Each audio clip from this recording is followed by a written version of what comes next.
People find the church ugly because their focus and their vision is on the wrong thing. It's on the wrong person, if you will.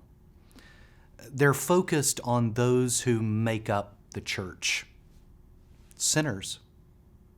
Albeit forgiven, still we're sinners.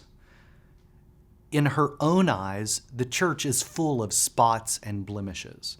When we inwardly reflect, when we look at ourselves, we as the church would be the very first people to recognize the problems, the difficulties, the spots. Yet Christ draws our attention to his bride here and now, not for veneration or worship, but that we may be astonished and lost in the wonder of his love and sacrifice on her behalf. So we have to change our focus, don't we?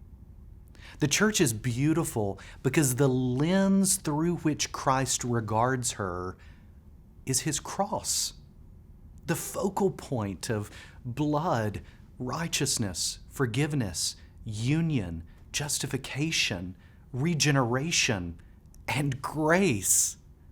His cross makes her beautiful.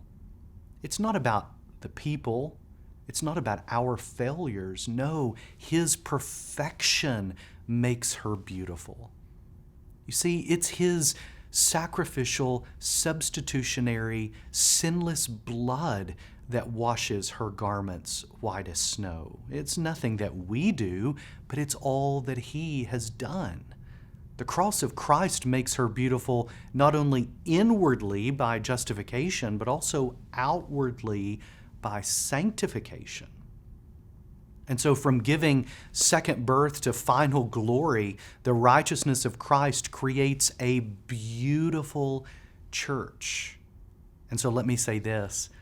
It's not possible. It's just simply not possible to say that we love Jesus without loving the one for whom Jesus died, the church.